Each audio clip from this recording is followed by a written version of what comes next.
Welcome back to Heroclix, guys. We got a little bit of a change up on our normal schedule. Moving forward, our Saturday videos are going to be our character tour videos showing off a key character in the team that comes up in next week's Team Tour Tuesday. So keep an eye on the channel. If you like this Captain Carter, we'll be showing off her and her own team on Tuesday, this next coming Tuesday after this video releases. And actually getting into the character, Captain Carter is an older piece from Marvel Studios Disney Plus. She has a Prime version, though this is not that version. And this piece is a little crazy. I'm sure that especially if you were playing around the time of release of this set, you were familiar with this piece because it was making waves at range 6. Keep that in mind. Let's just get into the piece. So like a lot of the Disney Plus characters, they come automatically equipped with a certain equipment if you pay the extra 5 points. Hers is her Captain Carter shield. So going over that shield real quick. The effect is, it gives the equipped user defend, and if that character can already use defend, all adjacent friendly characters modify their defenses by +1. This is very nice because defend is a replacement effect. Defend says when I am standing next to somebody, if they have less defense than me, replace their defense with my defense. And then this Captain Carter shield will increase their defense by another +1. So this will get around kind of the rule of 3 because you can replace somebody who has a 12 defense with Captain Carter's 19, and then this will pump them up to a 20, so they can get a +8 up to, you can technically do whatever you want. I don't know what the lowest defense value is, but you can get really, really high with this kind of replacement and then modifying effect. So that is just something to keep in mind. Captain Carter really likes to be around those squishy support pieces that she can defend and keep very tanky. She is a pain in the ass to deal with.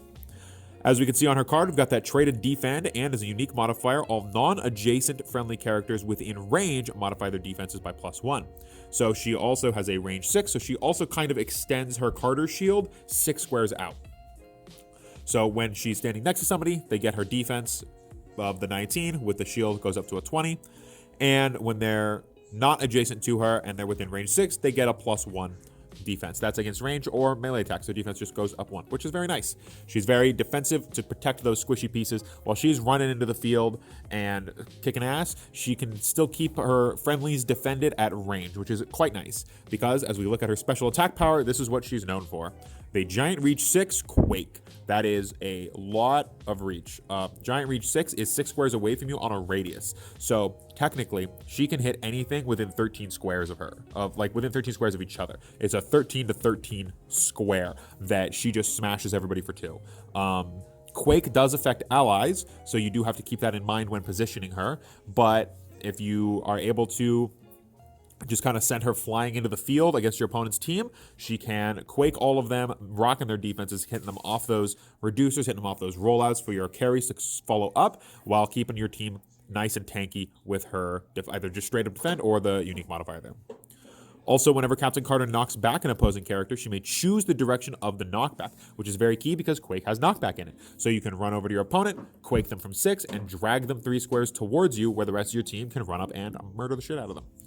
That's basically the cute stuff that this character does, but she is still a very, very well-rounded piece. We'll look at the back of her dial real quick.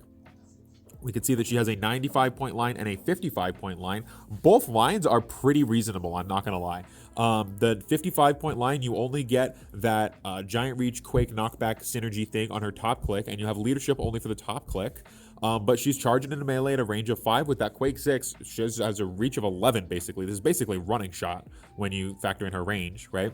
But it's a giant AoE explosion of murder. And then once she's up in range, she takes some damage and she goes to Blades, Claws, Fangs with a toughness and some outwit to keep her annoying status live. We've got our shield team ability, which is useful in the early game if you're using her as a defensive piece and less of that run into the opponent's team and screw with their positioning piece. But both options are definitely very viable with this character. At her 95-point line, you do have to pay a little extra, and the nice 5 here rounds her out to 160. So I would recommend always playing her with the shield unless you're really, really pressed for points. But with that 12 range on the charge, she's going to run up 6 squares. She's going to quake you from 6 squares away. 12 attack is going to hit basically anything. Shield has a lot of perplexing on their team abilities. We're talking like Darcy and other support pieces like that come with a lot of perplexes. So this can easily be a 13 or a 14 to hit your opponent's team. And then when you're quaking their whole team, you can knock them back in random different directions. Each hit character can be assigned their own direction of knockback. So you can really, really, really screw with your opponent's positioning on this ability. Coming in with that 19 defense for our defend with our shield shield brings all of our allies up to a 20 defense, which on certain utility pieces, like again, the carrier Scarlet Witch or Darcy or other small utility pieces like a Peepers from newer sets, that 20 is very, very meaningful since those pieces normally have like 15s and 16s on their defense or lower. In like Darcy's case, I think she has a 14, which is crazy low.